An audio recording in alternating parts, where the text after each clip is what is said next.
নমস্কার বন্ধুরা, পিএস 440 চ্যানেলে তোমাদের সবাইকে স্বাগতম জানিয়ে শুরু করছি আজকের ভিডিও। আজকে নিয়ে চলে এসেছি তোমাদের সাথে যে ডেটা এন্ট্রি অপারেটরের রিক্রুটমেন্ট নিয়ে কথা বলেছিলাম কলকাতা পুলিশের। তো 225 জনকে নিয়ে হবে, তো তারই ফর্ম ফিল আপের ভিডিওটি নিয়ে চলে এসেছি।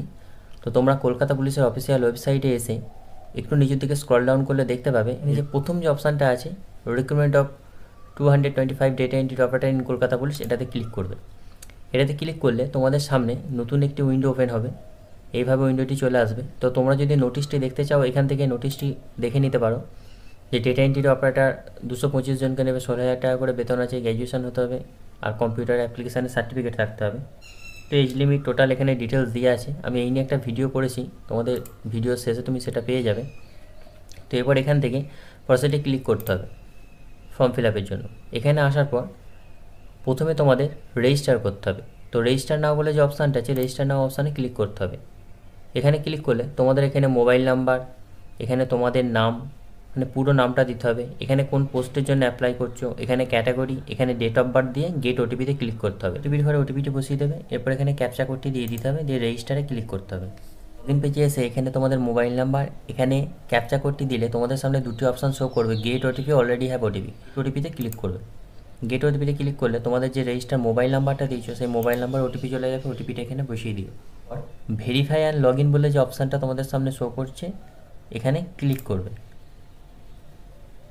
তাহলে তোমাদের সামনে এইভাবে পেজটা ওপেন হয়ে যাবে। এখানে তোমাদের নাম, ডেট অফ বার্থ এইগুলো দেখাবে। তো যেগুলো ফিল আপ করা নেই সেখানে এখানে বাবার নাম দিয়ে দিতে হবে। এখান থেকে জেন্ডারটা তোমাদের এই লিস্ট থেকে সিলেক্ট করে নিতে হবে। এখানে অল্টারনেট মোবাইল নাম্বার দিলেও দিতে পারো, না দিলেও দিতে পারো। এখানে আধার কার্ডের নাম্বার দিয়ে দিতে হবে, এখানে মেল আইডি দিয়ে দিতে হবে। এরপর কমিউনিকেশান ডিটেলসের ক্ষেত্রে এখান থেকে তোমাদের কোন স্টেট থেকে তোমরা আবেদন করছো সেই স্টেটটি এই লিস্ট থেকে সিলেক্ট করে দিতে হবে। এখানে ডিস্ট্রিক্ট দিতে হবে। তো এখানে তোমাদের পুলিশ স্টেশনের নাম দিতে হবে, এখানে পোস্ট অফিসের নাম দিতে হবে, এখানে অ্যাড্রেসটা দিয়ে দিতে হবে, এখানে পিনকোড দিতে হবে। যদি দুটো অ্যাড্রেস সেম হয় তো এখান থেকে সেম অ্যাজ প্রেজেন্ট অ্যাড্রেস বলে ক্লিক করে দিতে হবে এই ঘরটিতে, দিয়ে এখানে সেভ বাটনে ক্লিক করতে হবে। এখান থেকে সেভ করলে তোমাদের সামনে দ্বিতীয় পেজটি এইভাবে ওপেন হয়ে যাবে। এখানে তোমরা রেজিস্ট্রেশন নাম্বারটা দেখতে পাবে।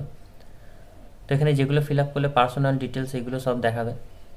তো যদি সব কিছু ঠিক থাকে তো এখান থেকে নিচে এসে নেক্সটে ক্লিক করে দেবে। আর যদি কিছু ভুল হয় তাহলে এখান থেকে আপডেট বলে যে অপশানটা আছে এখানে সিলেক্ট ঠিক করার পর এখানে আপডেটে ক্লিক করে দেবে। পরের স্টেপ হচ্ছে তোমাদের ডকুমেন্টস আপলোড করতে হবে। Documents upload, address proof, ID proof, age proof, এই তিনটের ক্ষেত্রে পিডিএফ ফাইল হতে হবে 200 কেবির মধ্যে। তো কী কী ফাইল তোমরা দিতে পারবে? অ্যাড্রেস প্রুফ হিসেবে দিতে পারবে voter card, Aadhaar card, driving licence, electric bill, ration card. ID proof হিসেবে ভোটার কার্ড, আধার কার্ড, দুটোর মধ্যে যে কোনো একটা।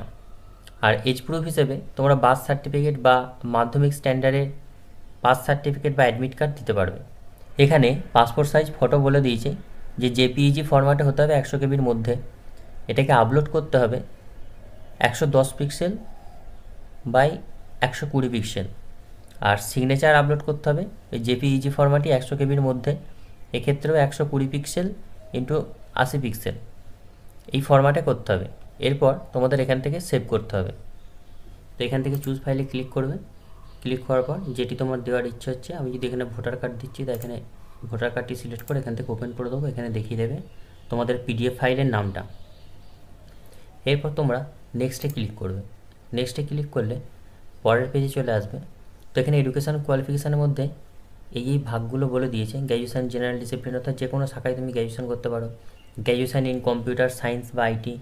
Post graduation in general discipline, মানে যে কোনো শাখায় পোস্ট গ্র্যাজুয়েশান।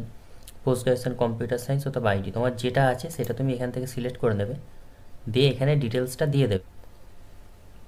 তো এখানে প্রথমে ইউনিভার্সিটির নাম দেবে, তারপর কোন স্ট্রিম ছিল তোমার বা কোন সাবজেক্ট নিয়ে পড়েছো সেটা দিয়ে দেবে। টোটাল মার্কস কত ছিল, তুমি কত পেয়েছো, কোন সালে পাস করেছো। এখান থেকে সার্টিফিকেটটা আপলোড করে দেবে পিডিএফ ফাইল 400 কেবির মধ্যে।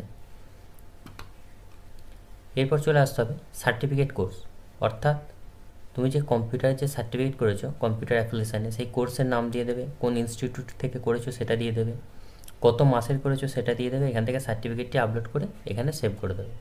এরপর সেভে ক্লিক করলে তোমাদের সামনে পেজটি আরেকবার এইভাবে দেখাবে। তোমরা আবার চেক করে নিয়ে তারপর নেক্সটে ক্লিক করবে।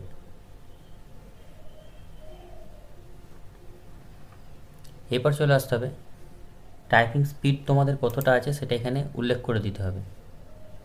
এরপর নেক্সটে ক্লিক করে তোমাদের সামনে টোটাল ফর্মটা চলে আসবে, এখানটা ভালো করে একবার মিলিয়ে নেবে, তারপর সাবমিট করবে।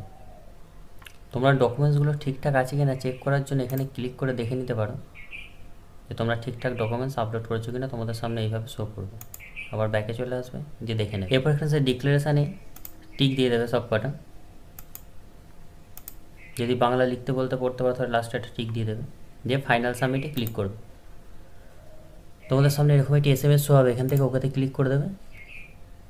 তাহলে এখানে দেখিয়ে দেবে application has been save successfully, complete হয়ে যাবে। এবং এখানে লগ ইন করে করে দেখতে হবে, মানে এরপরে যদি কোনো আপডেট থাকে তো সেই জন্য। তো এরপর এখান থেকে প্রিন্ট অ্যাপ্লিকেশান বলে যেটা আছে, এখান থেকে প্রিন্ট অ্যাপ্লিকেশানটা করে রেখে দিতে হবে। ধন্যবাদ বন্ধুরা ভিডিওটি দেখার জন্য।